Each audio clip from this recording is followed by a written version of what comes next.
പക്ഷേ ഇപ്പോൾ PSC ആ സിലബസ് അങ്ങ് എടുത്ത് മാറ്റി, പഴയ സിലബസ് മാറ്റി പുതിയൊരു സിലബസ് എക്സൈസ് ഡ്രൈവറിന് വേണ്ടി കൊണ്ടുവന്നിരിക്കുകയാണ്. ഹായ്, എല്ലാവർക്കും കോമ്പറ്റേറ്റീവ് ക്രാക്കറിന്റെ ടെക്നിക്കൽ PSC ചാനലിലേക്ക് സ്വാഗതം. ഇപ്പോൾ നമുക്കറിയാം, നമ്മൾ ഏറെ പ്രതീക്ഷയോടുകൂടി കാത്തിരുന്ന ഒരു എക്സാം തന്നെയാണ് നമ്മുടെ എക്സൈസ് ഡ്രൈവർ എന്ന് പറയുന്ന എക്സാം. ഓൾറെഡി PSC അതിന്റെ എക്സാം ഡേറ്റ് പബ്ലിഷ് ചെയ്തിരിക്കുകയാണ്. ഫെബ്രുവരി 25 നമ്മുടെ എക്സാം വരുന്നത്. പക്ഷേ PSC മറ്റൊരു അപ്ഡേഷനും കൂടി അതിന്റെ സിലബസിൽ കൊണ്ടുവന്നിരിക്കുന്നതാണ്. എന്താണ് സിലബസ്? PSC എന്ത് ചെയ്തു? അഴിച്ച് പണിതു എന്ന് നമുക്ക് പറയാം, അല്ലെ? അതായത് നമുക്കറിയാം, നമ്മുടെ നേരത്തെ സിലബസ് പ്രകാരം 50 മാർക്ക് നമുക്ക് ഡ്രൈവിംഗ് റിലേറ്റഡ് സ്പെഷ്യൽ ടോപ്പിക്സും ബാക്കി 50 മാർക്ക് നമുക്ക് GK ആയിരുന്നു. GK എന്ന് പറയുമ്പോൾ അവിടെ GK സെക്ഷനുകൾ, അല്ലെ, കേരള ജോഗ്രഫി അങ്ങനെയുള്ള GKs ആയിരുന്നു വരുന്നത്. പക്ഷേ ഇപ്പോ PSC ആ സിലബസ് അങ്ങ് എടുത്ത് മാറ്റി, പഴയ സിലബസ് മാറ്റി പുതിയൊരു സിലബസ് എക്സൈസ് ഡ്രൈവറിന് വേണ്ടി കൊണ്ടുവന്നിരിക്കുകയാണ്. ആ സിലബസ് പഠിച്ചു തീർക്കാനായിട്ട് നമ്മുടെ മുന്നിലുള്ളത് എത്ര മാസം? ഒരു 3 മാസം മാത്രമാണ് നമ്മുടെ കയ്യിലുള്ളത്. നമുക്ക് നോക്കാം ഈ 3 മാസം കൊണ്ട് ഈ സിലബസ് ഏത് രീതിയിൽ നമ്മൾ പഠിക്കണമെന്ന് നമുക്ക് നോക്കാം. അപ്പോൾ നമ്മുടെ പുതിയ അപ്ഡേറ്റഡ് സിലബസ് ഇതാണ്. ഏതാണ്? നമുക്ക് സ്പെഷ്യൽ ടോപ്പിക്സ് എന്ന് പറയുമ്പോൾ തസ്തികയുമായി ബന്ധപ്പെട്ട, അതായത് നമ്മുടെ എക്സൈസുമായിട്ട് ബന്ധപ്പെട്ട സ്പെഷ്യൽ ടോപ്പിക്സ് എന്ന് പറയുന്നത് അവിടെ 20 മാർക്ക് നമുക്ക് എക്സൈസുമായിട്ട് ബന്ധപ്പെട്ട സ്പെഷ്യൽ ടോപ്പിക്സ് 20 മാർക്കിന് വരുന്നുണ്ട്. പിന്നീട് ഡ്രൈവിംഗ് ലൈസൻസ് അല്ലെങ്കിൽ ഡ്രൈവിംഗുമായിട്ട് ബന്ധപ്പെട്ട സ്പെഷ്യൽ ടോപ്പിക്സ് 30 മാർക്ക്, അതായത് 50 മാർക്ക് സ്പെഷ്യൽ ടോപ്പിക്സ് വരുന്നുണ്ട്. നേരത്തെ എന്ന് പറയുമ്പോൾ ഡ്രൈവിംഗ് റിലേറ്റഡ് മാത്രം 50 മാർക്കായിരുന്നു. ഇപ്പോൾ ഡ്രൈവിംഗ് റിലേറ്റഡ് 30 മാർക്കും എക്സൈസിന്റെ സ്പെഷ്യൽ ടോപ്പിക്സ് 20 മാർക്കും, അങ്ങനെ 50 മാർക്കാണ് സ്പെഷ്യൽ ടോപ്പിക്സിലായിട്ട് വരുന്നത്. ബാക്കി 50 മാർക്ക് എന്ന് പറയുന്നത് വാസ്റ്റ് ആയിട്ടുള്ള GK സെക്ഷൻ ആണ്. അതിൽ എന്തൊക്കെ ഇൻക്ലൂഡ് ചെയ്തിട്ടുണ്ട്?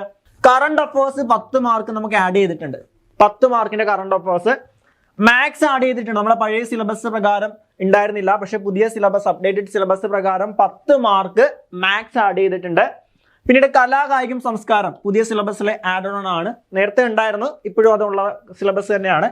ദേ കണ്ടോ, നേരത്തെ ജീവശാസ്ത്രം പൊതുജനാരോഗ്യം നമുക്ക് എത്ര മാർക്ക് ഉണ്ടായിരുന്നു? 10 മാർക്ക് ബയോളജി പൊതുജനാരോഗ്യമായിരുന്നു. ഇപ്പൊ അത് മാർക്ക് 3 മാർക്കായിട്ട് കുറച്ചു. അതിലൂടെ എന്ത് ആഡ് ചെയ്തിട്ടുണ്ട്? ഫിസിക്സും കെമിസ്ട്രിയും ആഡ് ചെയ്തിട്ടുണ്ട്. 2 മാർക്ക്. അപ്പൊ സയൻസ് എന്ന് പറയുമ്പോൾ ടോട്ടല് 7 മാർക്ക്. സയൻസ് എന്ന് പറയുമ്പോൾ ബയോളജി, ഫിസിക്സ്, കെമിസ്ട്രി അത് 7 മാർക്ക് ആക്കിയിട്ടുണ്ട്. കേരളം ഭരണ സംവിധാനം 2 mark. Kerala governance 2 mark. Indian constitution 6 mark നമുക്ക് അവിടെ നിന്ന് വരുന്നുണ്ട്. Indian constitution. അതേപോലെ എക്കണോമിക്സ് 4 മാർക്ക് വരുന്നുണ്ട്. പിന്നീട് ചരിത്രം, ഭൂമിശാസ്ത്രം 4 ടോട്ടൽ 8 മാർക്ക്. അതായത് ഹിസ്റ്ററിയും ജോഗ്രഫിയും, ഹിസ്റ്ററി എന്ന് പറയുമ്പോൾ അവിടെ കംപ്ലീറ്റ് വരുന്നുണ്ട്, ജോഗ്രഫി കംപ്ലീറ്റ് വരുന്നുണ്ട്. ടോട്ടൽ 8 മാർക്ക് അവിടെ നിന്ന് സ്കോർ ചെയ്യാം. ഇതാണ് നമ്മുടെ സിലബസ്. അതായത് ആ സിലബസ് എൻറ്റയർലി മാറി പുതിയൊരു സിലബസ്, അപ്ഡേറ്റഡ് സിലബസ് ആണ് നമുക്ക് ഈ പ്രാവശ്യം എക്സൈസ് ഡ്രൈവറിന് വരാനായിട്ട് പോകുന്നത്. 10th ലെവൽ എക്സാം തന്നെയാണ്. അപ്പൊ അതുകൊണ്ട് തന്നെ വലിയ കുഴപ്പിക്കുന്ന രീതിയിലുള്ള സ്റ്റേറ്റ്മെന്റ് ടൈപ്പ് ചോദ്യങ്ങൾ ഉണ്ടാവുമെങ്കിലും കുഴപ്പിക്കുന്ന രീതിയിലുള്ള ഒരു എക്സാം ആയിരിക്കത്തില്ല. ഈ സിലബസിന് ബേസ് ചെയ്ത് ഒരു ലോവർ ലെവൽ ഓഫ് എക്സാം നമുക്ക് പ്രതീക്ഷിക്കാമെങ്കിൽ കൂടിയും ഈ കഴിഞ്ഞ ഒരു 10th പ്രിലിംസ് എക്സാം നമ്മൾ നോക്കുകയാണെങ്കിൽ അതിലെ ചില ഏരിയാസിൽ നിന്ന് വന്ന ചോദ്യങ്ങൾ ഭയങ്കര ഡിഫിക്കൽട്ട് ആയിരുന്നു.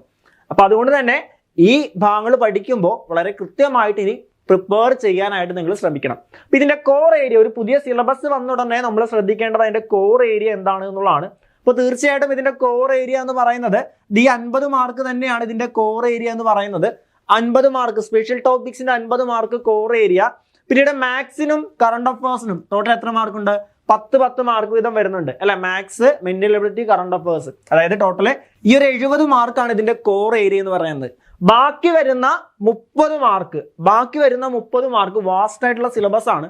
ആ 30 മാർക്കിൽ നിങ്ങൾക്ക് ഈ കോൺസ്റ്റിറ്റ്യൂഷനും എക്കണോമിക്സും, ആ കോൺസ്റ്റിറ്റ്യൂഷൻ എക്കണോമിക്സ് എന്ന് പറയുന്ന 10 മാർക്ക് വരും. 6 4 10, അല്ല? അപ്പൊ ടോട്ടൽ 80 മാർക്ക്. കണ്ടോ? ഈ 80 മാർക്കിനുള്ള ഏരിയാസ് നിങ്ങൾ കൃത്യമായിട്ട് പഠിച്ചു തീർക്കുക. ഈ 80 മാർക്ക് നിങ്ങൾ കൃത്യമായിട്ട് പഠിച്ചു തീർക്കുക. ബാക്കി വരുന്ന 20 മാർക്ക് നിങ്ങൾ എന്ത് ചെയ്യുക? PYQs ബേസ് ചെയ്ത് പഠിക്കാനായിട്ട് ശ്രമിക്കുക. ആ ഒരു രീതിയിലുള്ള ഒരു പഠന സ്ട്രാറ്റജി നിങ്ങൾ കൊണ്ടുവന്നിട്ടുണ്ടെങ്കിൽ നിങ്ങൾക്ക് വളരെ എളുപ്പത്തിൽ സിലബസ് കവറപ്പ് ചെയ്യാനും എക്സാമിന് മുന്നോടിയായിട്ട് പ്രിപ്പയർ ചെയ്യാനായിട്ട് സാധിക്കും. അപ്പൊ നമ്മൾ ഈ ഒരു സിലബസ് നോക്കിയിട്ട് ഏത് രീതിയിലുള്ള ഒരു പ്രിപ്പറേഷൻ ആണ് നടത്തേണ്ടത്? സ്പെഷ്യൽ ടോപ്പിക്സ്, അതേപോലെ തന്നെ മാത്സ്, കറണ്ട് അഫയേഴ്സ്, അതേപോലെ കോൺസ്റ്റിറ്റ്യൂഷൻ, എക്കണോമിക്സ്, ഈ ഏരിയാസ് പഠിച്ചു കഴിഞ്ഞാൽ അവിടെ നമുക്ക് എത്ര മാർക്ക് ഉറപ്പിക്കാം? 80 മാർക്ക് ഉറപ്പിക്കാം. ബാക്കി വരുന്ന ഏരിയാസ് എന്ത് ചെയ്യുക? PYQs ബേസ് ചെയ്ത് ഇമ്പോർട്ടൻറ്റ് ടോപ്പിക്കുകൾ മാത്രം പഠിക്കുക. വാസ്റ്റ് ആയിട്ടുള്ള ടോപ്പിക്കാണ്. ഇമ്പോർട്ടൻറ്റ് ടോപ്പിക്കുകൾ മാത്രം മനസ്സിലാക്കിയിട്ട് പോകാനായിട്ട് ശ്രമിക്കുക. നമ്മുടെ എക്സാം വരുന്നത് ഈ ഒരു രീതിയിലുള്ള പഠനമാണ് നമ്മൾ മുന്നോട്ട് വയ്ക്കേണ്ടത്. നമ്മുടെ എക്സാം വരുന്നത് എന്താണെന്ന് നമുക്കറിയാം. എന്നാണ്? February 25 നമ്മുടെ കയ്യിൽ വളരെ ചുരുങ്ങിയ സമയം മാത്രമേ ഇനി കൈകളിലുള്ളൂ അല്ലെ? ഇപ്രാവശ്യം ഏകദേശം ഒരു 2 മാസം, ഒരു 3 മാസം നമുക്ക് എക്സ്പെക്ട് നോക്കുവാണെങ്കിൽ, കറക്റ്റ് നോക്കുവാണെങ്കിൽ 3 മാസത്തിൽ താഴെ മാത്രമേ നമ്മുടെ കൈകളിലുള്ളൂ.